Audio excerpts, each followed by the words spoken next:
Hi friends, welcome to we family creations. நீங்கள் எல்லோரும் நல்லா இருக்கிறீங்களா? நானும் நல்லா இருக்கிறேன், நீங்களும் நல்லா இருப்பீங்க. இன்னைக்கு கீ சிக்கன் பண்ண போகிறோம். கீ சில்லி சிக்கன் பண்ண போகிறோம்.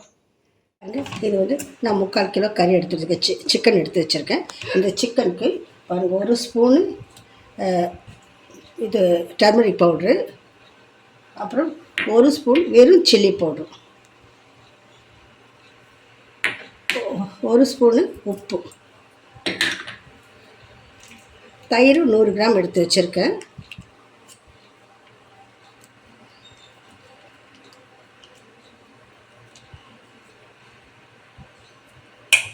இது மேரினேஷன் பண்ணட்டும், இது அப்படியே இருக்கட்டும்.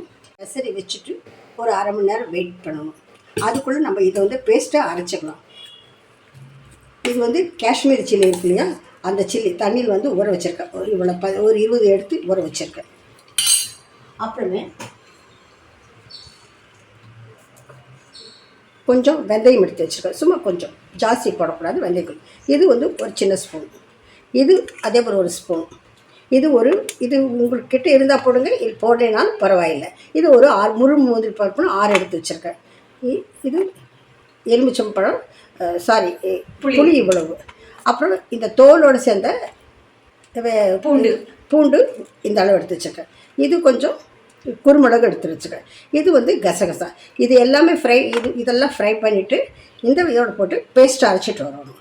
இது ரெண்டும் உங்களுக்கு செஞ்சுட்டு நான் காமிக்கிறேன். இது அரை மணி நேரம் ஆனால் மேரினேஷன் பண்ணால் தான் உங்களுக்கு வந்து கறி வந்து நல்லா சாஃப்டாக இருக்கும். இது நீங்கள் தயிர் ஊற்றிக்கலாம், இல்லைன்னா எலுமிச்சம்பழம் ஊற்றிக்கலாம். நான் வந்து தயிர் ஊற்றிருக்கேன் இப்போதைக்கு. ஸ்டவ் ஆன் பண்ணிட்டேன்.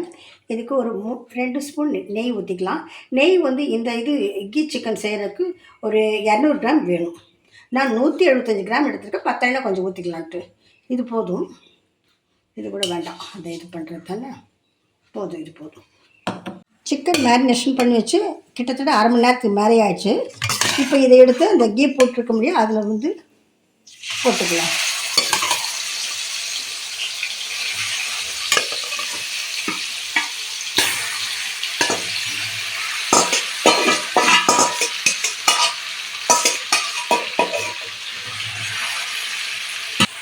இது கொஞ்சம் ஃபுல்லு இதில் வைங்க, சிம்மெல்லாம் பண்ணிட வேண்டாம்.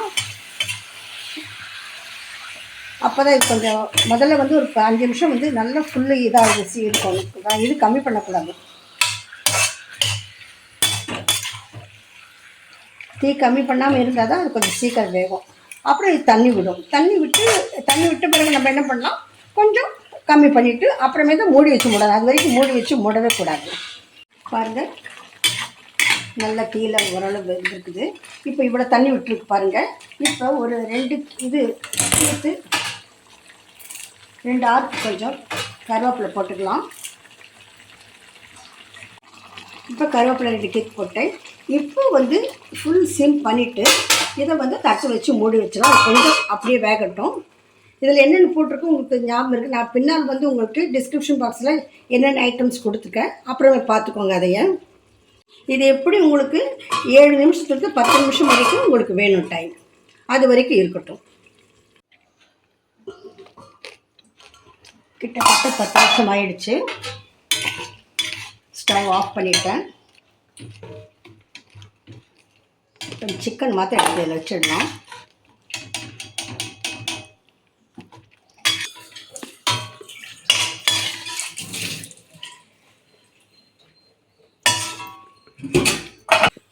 இப்போ இதில் ஒரு 2 ஸ்பூன் நெய் ஊற்றிக்கலாம். இது போதும். இது முதலே உங்களுக்கு மேரினேஷன் பண்ணி வச்சது ஒரு டைம் பண்ணி வச்சுட்டோம். அது முடிஞ்ச பிறகு பருப்பு இதெல்லாம் என்னென்ன மசாலா போடணும் அதெல்லாம் போட்டு வறுத்து வச்சுருக்கோம். வறுத்து அதை வந்து மிக்சியில் ஆட்டிக்கிறேன், கிரைண்ட் பண்ணிக்கிறேன். அதில் நான் என்ன பண்ணல ஒன்றுன்னா, நீங்கள் நம்ம வீட்டில் முழு தனியாக ஆயிடுச்சுன்னு தனியா பொடி போட்டுக்க பாரு. இப்போ ஒரு 1/2 ஸ்பூன் அது மாத்திரம் உங்களுக்கு நான் காட்டல. இப்போ ஆச்சு. இப்போ இது நெய் காஞ்சிடுச்சு. இப்போ வந்து இந்த வெங்காயத்தை போட்டுக்கலாம்.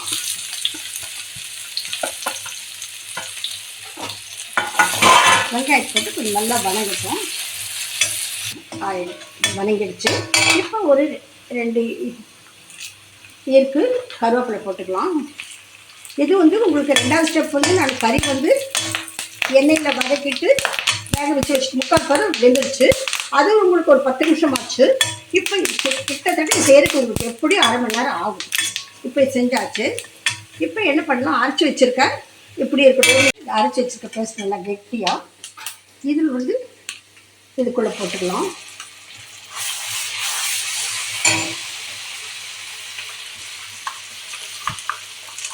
இது அவங்க ஹோட்டலில் என்ன பண்ணுவாங்கன்னா, நாங்கள் வந்து பெங்களூர் போயிருந்தோம். அவங்க குந்தாப்பூர்னு ஒரு ஊருக்கு டூர் போயிருந்தோம். அங்கே வந்து ஒரு ஹோட்டல் அப்போல்லாம் அதுக்கெல்லாம் டூரெல்லாம் போகும்போது உங்களுக்கு நம்ம செஞ்சு எடுத்துகிட்டு போக முடியாது, கிடைச்சிட்டு கடை சாப்பிடாமல சாப்பிட்டு செம ருசியாக இருந்தது. அப்புறம் அங்கே செய்கிற சமையல்காரர் கேட்டக்கு இப்படி சொன்னாங்க. சொன்ன உடனே அதுக்கு வந்து அது இது வந்து அங்கே வந்து இது ஒன்று கற்றுப்போம். ஒரு ஊருக்கு போகும்போது ஒன்று கற்றுக்கிறது. இப்போ இது வளர்ந்துட்டோம். இதில் கொஞ்சம் தனியா பொடி போட்டுக்கணும். நான் சொன்னேன் இல்லையா, தனியா நம்மளுக்கு ஆயிடுச்சுன்னு அந்த பொடி போட்டுக்கிறதுல பாருங்கள், இவ்வளோ போட்டுக்கிறேன்.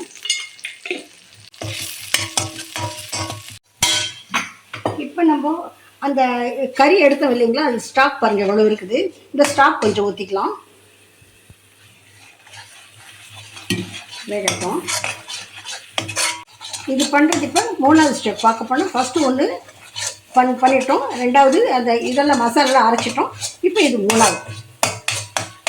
இது கெட்டியான பிறகு கடைசியில் சிக்கன் போடணும். கொஞ்சம் எண்ணெயால் வரணும்.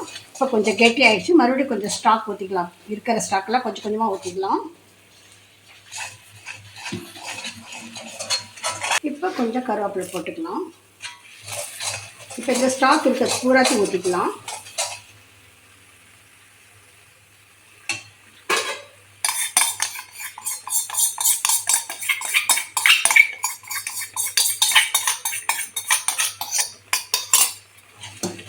இது கொஞ்சம் கெட்டியாகட்டும். பாருங்க, இப்போ இந்த சிக்கன்லாம் போட்டுக்கலாம்.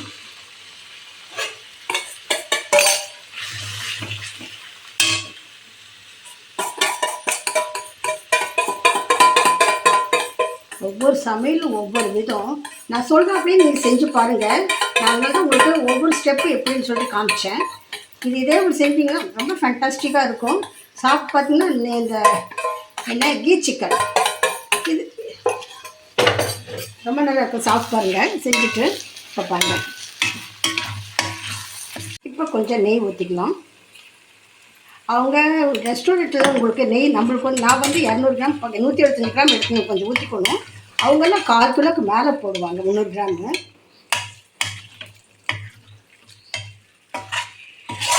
அந்த காஷ்மீரி சில்லி இப்போ நம்ம பொடி இப்போ இது பண்ணீங்கன்னா முடிஞ்ச வரைக்கும் அது கடையில் வாங்காதீங்க. நீங்கள் அது மாதிரி சில்லி வாங்கிட்டு அதை பொடி பண்ணி வச்சுட்டிங்கன்னா பொடி பண்ணி வச்சுக்கலாம். இல்லை அப்படின்னா இது கூட சுடு தண்ணியில் வச்சு ஊற வச்சுட்டு செஞ்சிட்டிங்கன்னா ரொம்ப ருசியாக நல்லாயிருக்கும்.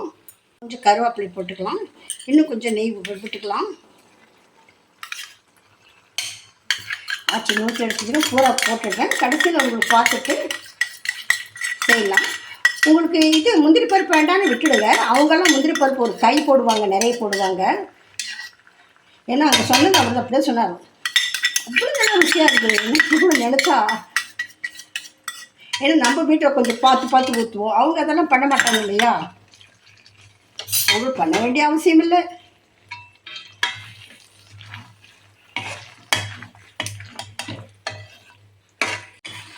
பாருங்க, அதே வந்து நெய்யெல்லாம் அப்படி கட்டிடுச்சு பாருங்க. இனி இது போடும். இப்போ மறுபடியும் கொஞ்சம் கருவேப்பிலை போட்டுக்கலாம். ஒரு திருப்பிட்டு இனி இதை எடுத்து வச்சுட்டு சாப்பிட வேண்டியதான்.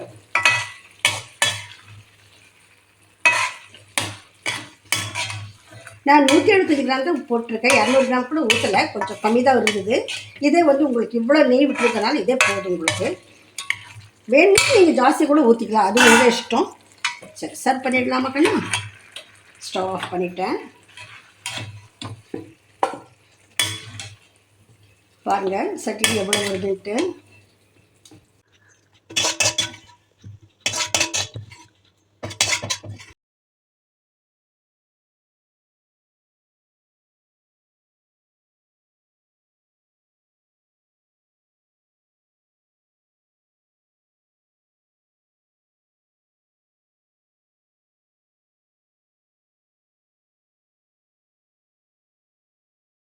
ஃபஸ்ட்டு உங்களுக்கு அந்த இது மேரினேஷன் பண்ணுறதுக்கு உங்களுக்கு எப்படி வந்து அது ஒரு அரை மணி நேரம் இல்லை 1 மணி நேரம் இருந்தால் கூட பரவாயில்ல.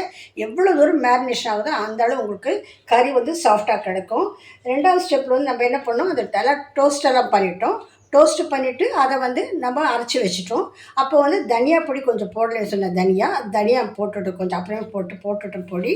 அப்புறம் 3வது வந்து அந்த ஸ்டாக் எடுத்து கறியை மாத்திரம் போட்டு கொஞ்சம் நெய்யை ஊற்றி கறியை போட்டுட்டு நல்லா கொஞ்சம் ஒரு 10 நிமிஷம் 7 நிமிஷம் நல்லா ஃபுல் வச்சோம். ஃபுல்லு தீ வச்சுட்டு அப்புறமே வந்து சிம் பண்ணிவிட்டு அப்புறமே மூடி வச்சோம். நம்ம தண்ணியெல்லாம் விட்டு அதுலேயும் 3/4வாசி உங்களுக்கு வெந்துடுச்சு. வெந்த பிறகு அப்புறமே என்ன பண்ணோம், அதெல்லாம் எடுத்து வச்சு இந்த ஸ்டாக் வந்து தனியாக வச்சுட்டோம். 4வது என்ன பண்ணோம், கொஞ்சம் நெய்யை ஊற்றிட்டு இந்த அரைச்சி வச்சதெல்லாம் போட்டு நல்லா சாட்டே பண்ணிவிட்டு அது கொஞ்சம் கெட்டியாகும்போது அப்பப்போ கொஞ்சம் அந்த எடுத்து வச்சுருந்தோம் இல்லையா, அந்த ஸ்டாக் கொஞ்சம் போட்டு நல்லா அது கெட்டியாகிற பிறகு கடைசியில் உங்களுக்கு இந்த மட்டன்லாம் போட்டு கெட்டியாக எடுத்தோம். இதுக்கு வந்து நான் 175 கிராம் தான் எடுத்தேன். எனக்கு இதுவே பாருங்கள், இங்கே எல்லாம் கொஞ்சம் நெய்யெல்லாம் விட்டுருக்கு. இதே போதும். இன்னும் இதுக்கு மேலே ஜாஸ்தி நம்மளுக்கு கஷ்டமாக இருக்கும். அவங்க வந்து ஜாஸ்தி போடுவாங்க, ஆனால் முந்திரி பருப்பு நிறைய அவங்க போடுவாங்க. அதனால் உங்களுக்கு அது வந்து அந்த அளவு நெய் வந்து வராது, கொஞ்சம் கம்மியாக இருக்கும். பாருங்கள், இதில் 4-5 ஸ்டெப் ரொம்ப சிம்பிள் தான், ஆனால் ரொம்ப ருசியாக இருக்கும். பசங்க கூட நல்லா சாப்பிடுவாங்க. ரொம்ப காரம் இருக்காது. நெய் ஊற்றுறதுனால காரத்தை வந்து கொஞ்சம் அடைச்சிடும். இது தக்காளி தேவையில்லை, கொத்தமல்லி எல்லாம் தேவையில்லை, ஒன்றுமே தேவையில்லை. தேங்காய் வெங்காயம் அந்த ஒரே ஒரு வெங்காயத்தை பெரிய வெங்காயத்தை கொஞ்சம் கட் பண்ணி போட்டு இவ்வளோ தான் இதுக்கான இன்க்ரீடியன்ஸு. செய்கிற மெத்தட் இதுதான். செஞ்சு பார்த்துட்டு சொல்லுங்கள் எப்படி இருக்குன்னு சொல்லிட்டு. தேங்க்யூ ஃபார் வாட்சிங். Take care. கமெண்ட்ஸ் பண்ணுங்கள், ஷேர் பண்ணுங்கள், சப்ஸ்கிரைப் பண்ணுங்கள்.